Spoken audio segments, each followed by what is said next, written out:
and welcome to Lunchtime Politics, reaching you live from our global headquarters here in the nation's commercial nerve center. I'm Jeffrey Uzama, welcoming you to the program. Let's begin with the headlines.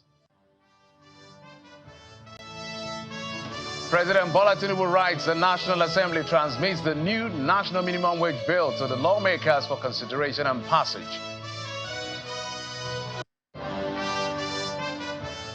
About a week ahead of the nationwide planned protest against hunger and bad governance, Nigeria Labour Congress asked President Bola Tinubu to de-escalate the tension by inviting promoters of the movement for dialogue.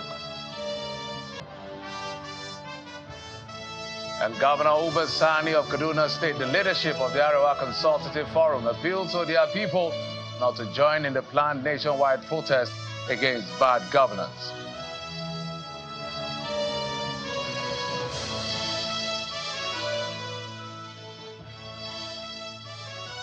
Welcome again to the program. It's your midway gateway to what's happening in the polity, looking at all the divergent opinions.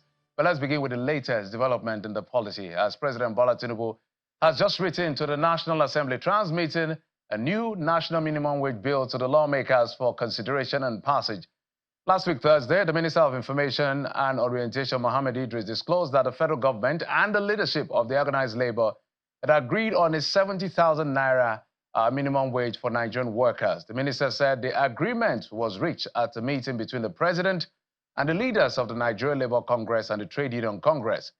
Part of what broke the protracted deadlock is that the wage is to be reviewed every 3 years and no longer 5 years. The NLC President Joe Ajero told journalists that the organized labor would consult with their members on the 70,000 naira benchmark. Let's now head to that never-ending ping-pong in the polity of Rivers State between the Martin Amaewhule-led Rivers State House of Assembly and Governor Siminalayi Fubara. The latest in the series is the continuous stay in office of the Caretaker Committee chairman, with the Assembly members denouncing them and asking the police to arrest them for what they consider impersonation. This happened at plenary during which the governor was accused of inciting anarchy by refusing to obey the Supreme Court judgment. It's plenary day at the Martin Amaewhule-led Rivers State House of Assembly, and the leader informs the House of the Supreme Court judgment outlawing Caretaker Committee chairman. These judgments totally abolished the so-called Caretaker Committee, interim member whatsoever name that was given. The chairman of the House Committee on Local Government informs of the continued stay in office of the CTC chairman in spite of the Supreme Court judgment. It's on 11th of July 2024, the Apex Court, the Supreme Court, gave a judgment that only elected local government officials shall run the affairs of local government, which Rivers State is among the local government, the states involved. During the deliberations, a lawmaker demands the media stop recognizing them, while another accuses the governor of anarchy. I'm calling on the security agencies to the police to go after, to ask them to stop them from parading themselves as illegal Caretaker Committee members. The governor is inviting anarchy. The Supreme Court says there should be no Caretaker Committee. And Mr. Governor is still keeping those Caretaker Committee chairmen. The Speaker calls on the security agencies to arrest them if they continue to act, while also mandating a letter be written to the public on the matter. We should call on the Nigeria police to commence the immediate arrest of these impostors across the 23 local government areas of our dear states. This House is insisting that only elected people, only elected individuals are permitted to run or manage the affairs of the 23 local government councils in Rivers State. There is a vote and resolution taken. We want to mandate the House Committee Chairman on Information, the Honorable NMA Alabo George, to ensure that this resolution gets to Rivers people by way of a public notice immediately. In spite of the Supreme Court judgment, it's still unclear why the CTC chairman continue to act, but the resolution from today's plenary will be interesting to see. Charles Oporum, Channels Television News.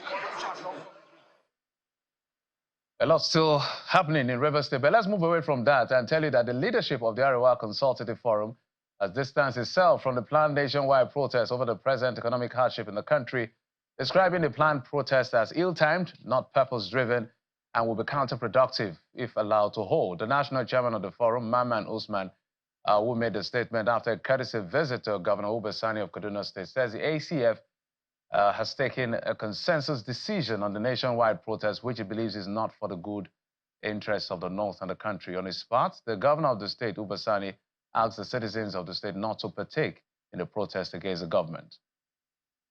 It is ill-timed, it's not good for our country, and so to that extent, the ACF had discussed it because we're always on time. At the last National Working Committee meeting of the Arewa Consultative Forum, we reflected on it, and we reached the consensus that the National Publicity Secretary should speak out on behalf of ACF, completely disassociating the ACF, and to tell our people that it is ill-timed, it's not purpose-driven, and it is not in the interest of the North and the country. ACF leadership has already made the point clear. And of course, you know me extremely well. I have been one of the leading people that fought for the internal democracy in Nigeria as a civil rights activist. We fought for democracy, but I can tell you clearly here that this so-called protests organized by some faceless individuals is not in the interest of the country, it's not in the interest of the North, it's not the interest of Kaduna State. And because of that, here in Kaduna, I can tell you without any fear of contradiction that nobody would support any protest against the government.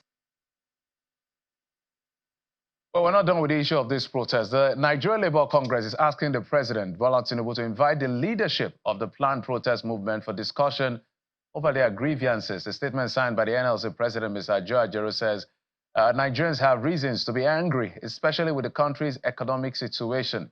According to him, all that the citizens are demanding from the government is a listening ear and an empathetic heart, so their plight. The statement highlights rising inflation, unemployment, increase in electricity tariff, and the general spike in the cost of living as the reasons to be angry. In a statement, he made an appeal to the government to thread the path of dialogue rather than force.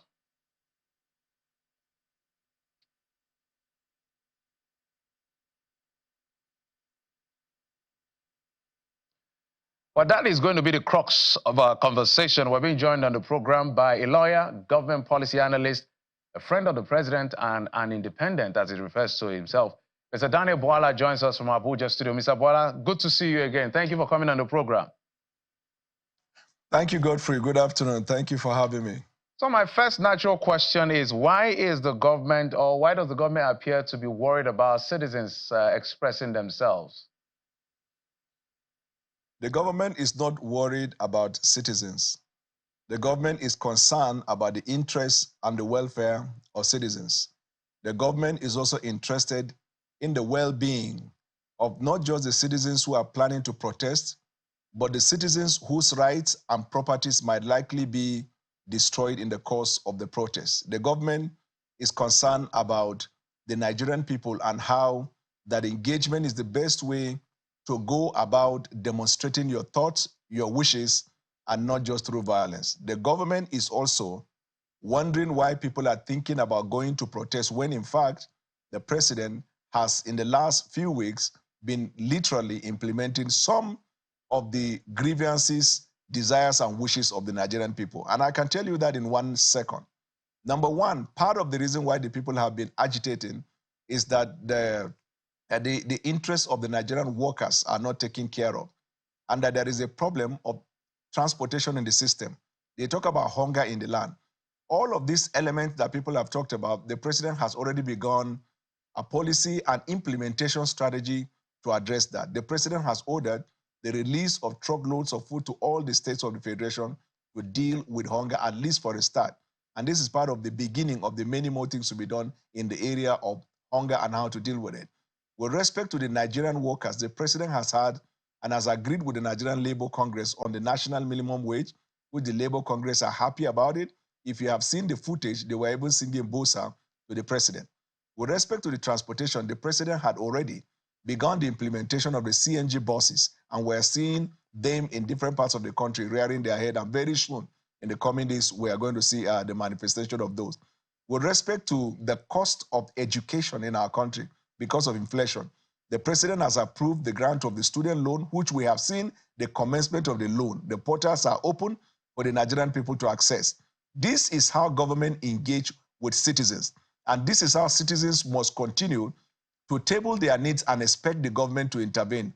But once the citizens go on the street, as we already know, based on engagement on social media and the articulation of grievances by the Nigerian people, the natural consequence is that it will result in violence. And when that happens, we're going to drag ourselves 30 to 50 years backwards, because the very right of the people you claim to be working for, they may end up becoming the victims of those protests, as we have seen in Kenya.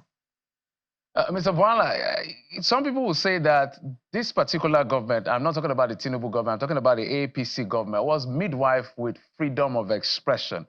And now it appears that if the people are not happy and they're expressing themselves, government appears to be intolerant. That is the perception. Perhaps what government is doing is not moving enough needle for them to be able to go home and say, we're seeing something happening. The government is in fact tolerant and not intolerant.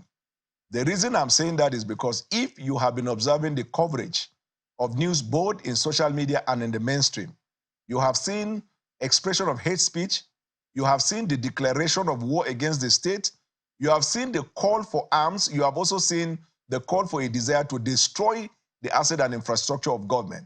On a normal day, if the government is not tolerant, the government would have begun through their security agencies to make arrests of individuals that are traceable to this hate speech. But the government isn't doing that. What I know that President Bola Ahmed Tinubu has been doing in the past few weeks is finding ways to communicate to the Nigerian people that he is, in fact, acting on some of the things that they've talked about.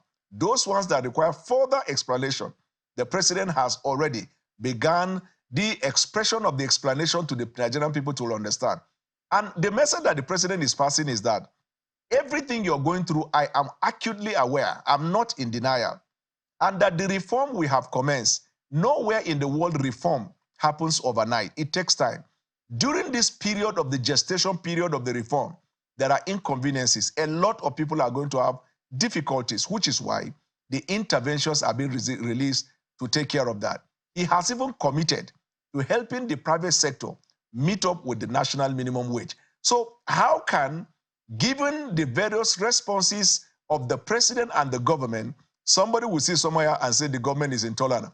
What evidence do they have? Just because the government said that we cannot sit by and watch the undermining of our democracy does not mean it is intolerance. If you only know section 40, I think section 45 of the Constitution, which says that nothing in section 37, 38, 39, 40, and 41 of this Constitution shall invalidate any law that is reasonably justified in a democratic society. If you look at section 35 to 41, that is when it talks about all of this right to hold opinion, right to protest, right to do. He said all of these things are guaranteed in the Constitution, but nothing will make this right to supersede the national interest. Which is why he said any law that is reasonably justified. All right, Mr. Bwala, help me juxtapose anger over hunger and the hardship. Section 40 that talks about freedom of assembly of people, and then national security. I want you to help me juxtapose all of this to make sense in a democracy. Right. So what the section of the Constitution is saying is that, you know, the constitutions work together.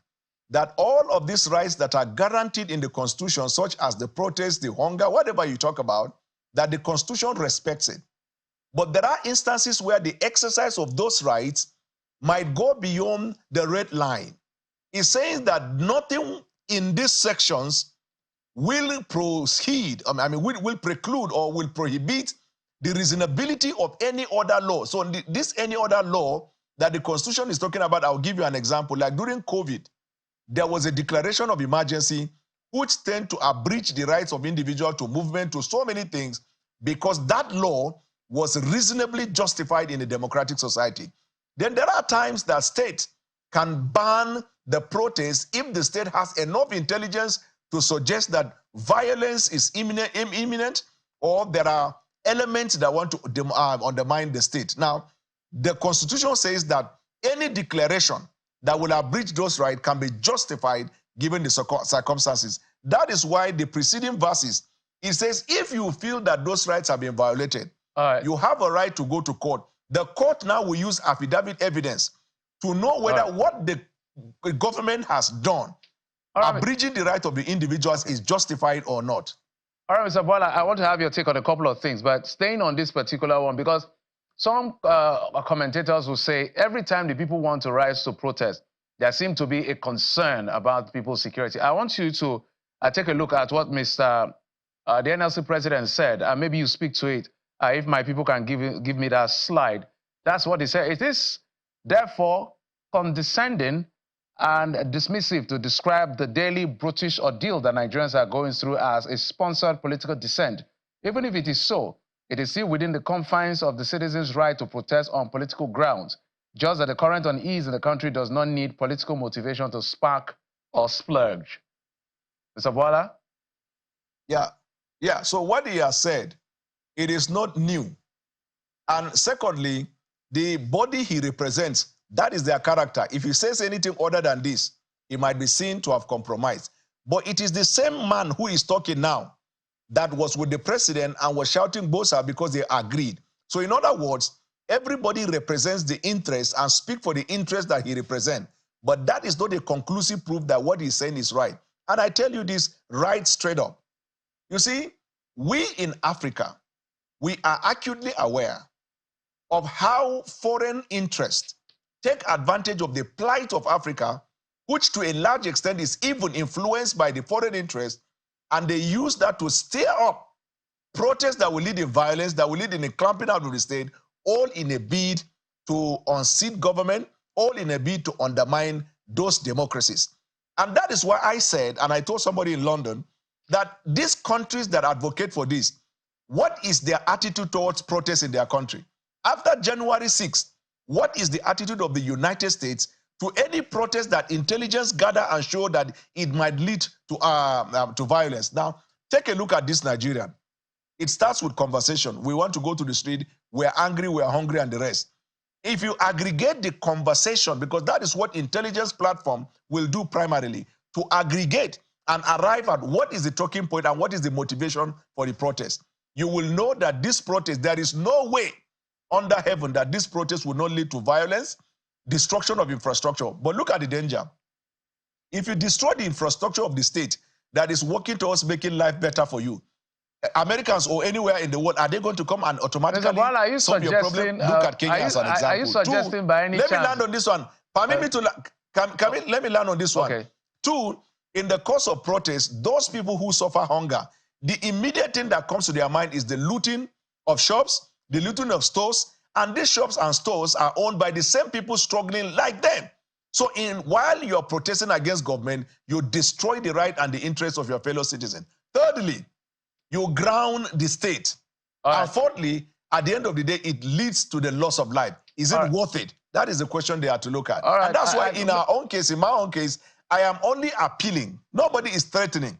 Appealing to the Nigerian people to understand the difference between genuine anger and that one that is sponsored by interest, whether domestic interest that is influenced by foreign interest or domestic interest that say that Tinubu cannot govern. Or it is organic. Well, I have to now, if it is organic, the government has already begun engaging. Yes, I have to butt it. Yeah, go ahead. Maybe you respond whether you're suspecting there are fifth columnists or the global north has a hand in this. But I want to show you something that Mr. Salihu, the former vice chairman of the APC Northwest, said. Mr. Salihu Mohammed Lukman, if they can give me that slide.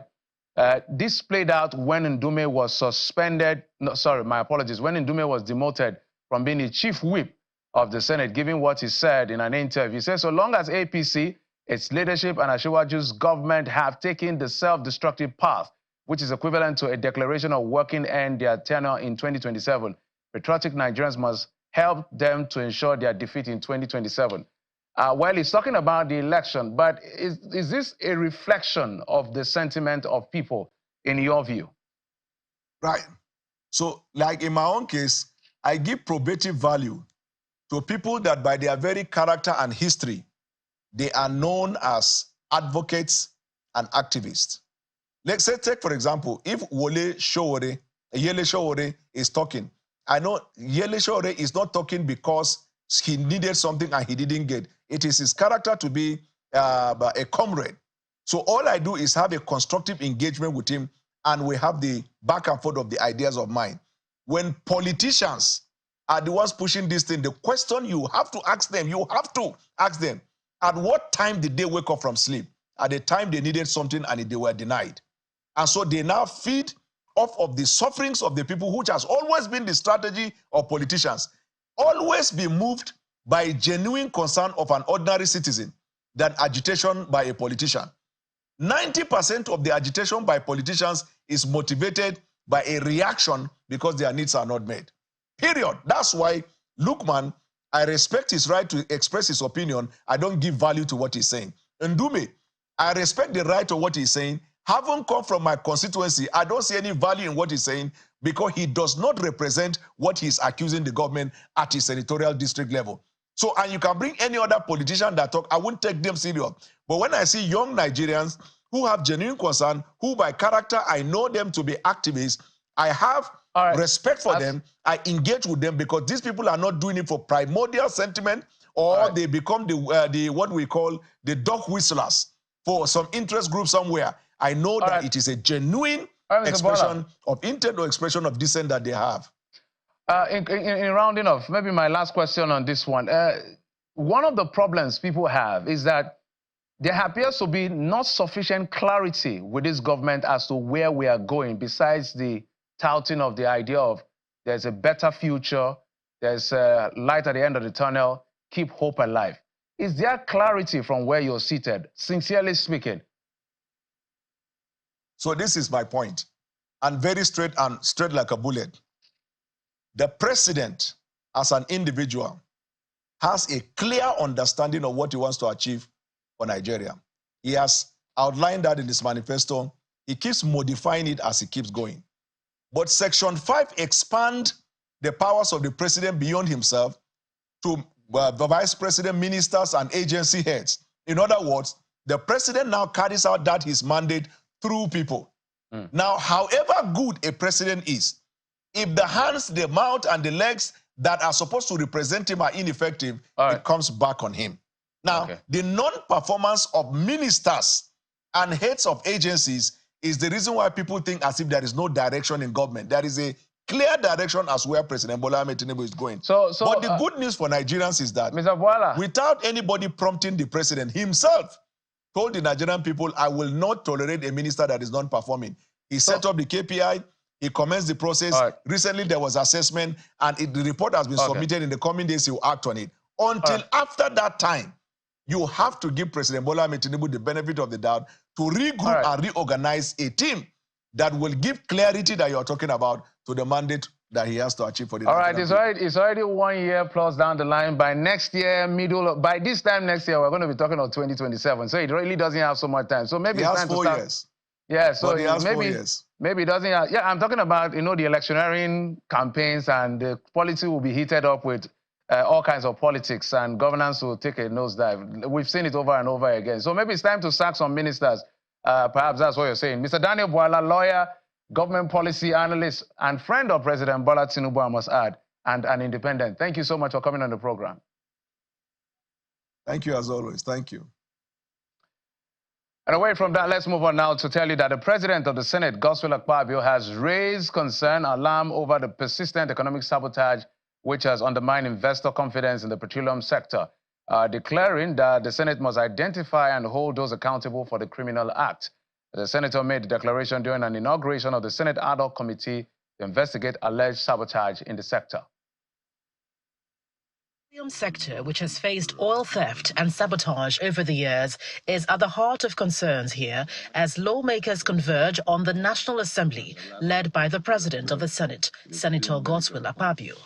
The upper chamber is launching a probe into the disturbing trend of alleged malpractice and sabotage in the sector. The shadow of economic sabotage looms large, threatening to destabilize this critical industry, and by extension, our nation's financial stability. These acts of sabotage could cripple our economy and hinder our progress for generations to come.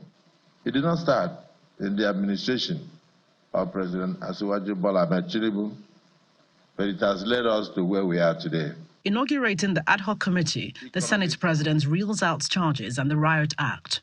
Identify the perpetrators where you can, their methods and modus operandi, their networks, and then report same to the Nigerian Senate for further legislative actions. Elsewhere, a crucial stakeholders meeting between the Joint Committee on Finance and the Executive is convened on the 2024 Finance Amendment Bill. Our discussion today will cover the detailed provisions of the bill, including the Federal Inland Revenue Service's role in assessing, collecting, and enforcing the levy. Lawmakers sought answers to some of the raging concerns about the executive bill expected to address the nation's infrastructure deficit. Area of worry is with respect to the penalty.